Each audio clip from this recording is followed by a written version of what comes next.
at the bakery. After playing, they went to their father's bakery. അപ്പോൾ കളി കഴിഞ്ഞിട്ട് നമിത്തും നിറ്റാരയും കൂടെ അവരുടെ അച്ഛൻ്റെ കടയിലേക്ക് പോയി. See how the things are arranged. അവിടെ വസ്തുക്കളൊക്കെ സാധനങ്ങളൊക്കെ അറേഞ്ച് ചെയ്തിരിക്കുന്നത് നോക്കൂ. കേക്കും ലഡുവും ബിസ്ക്കറ്റ്സും ഒക്കെ ഉണ്ടല്ലേ. How many R of this shape? ഇതിൽ റെക്ടാങ്കുലർ പ്രിസം അല്ലെങ്കിൽ റെക്ടാങ്കുലർ ബ്ലോക്കിന്റെ എത്ര ഷേപ്സ് ഉള്ള എത്ര സാധനങ്ങളുണ്ട്? 1 2 3 4 5 6 7 8 8 ആണുള്ളത്. How many R of this shape? Cylinder ഷേപ്പിലുള്ള എത്ര ഉണ്ട്? 1 2 3 4 5 6 7 8 9 9 ആണ് ഉള്ളത്. C the stack of dumplings. ഇനി ഡംപ്ലിങ്സ് അറേഞ്ച് ചെയ്തിരിക്കുന്നത് നോക്കിക്കേ, കൊഴുക്കട്ടകൾ അറേഞ്ച് ചെയ്തിരിക്കുന്നത് നോക്കൂ. Draw 5 more in this picture. ഇതിലൊരു 5 കൂടെ ആഡ് ചെയ്ത് കൊടുക്കാനാണ് പറഞ്ഞിട്ടുള്ളത്. 5 കൂടെ ഇതുപോലെ ഇങ്ങനെ സർക്കിൾ നിങ്ങൾക്ക് വരച്ചു കൊടുക്കാവുന്നതാണ്. How many dumplings now? ഇപ്പോൾ ആകെ എത്രയെണ്ണം ഉണ്ട്? കൗണ്ട് ചെയ്ത് നോക്കൂ.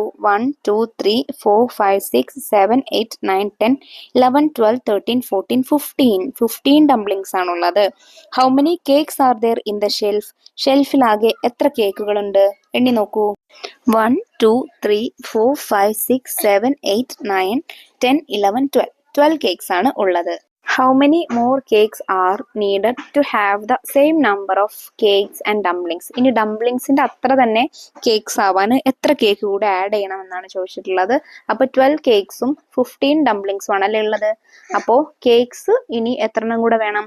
1 2 3 അതായത് 13 14 15 3 കൂടെ ഉണ്ടായാൽ 3 കൂടെ ഉണ്ടായാൽ നമുക്ക് ഡംപ്ലിങ്സിന്റെ കൂടെ എത്താം. അതായത് 15 - 12 = 3 അല്ലേ. അപ്പൊ 3 കേക്ക്സ് കൂടെ വേണം.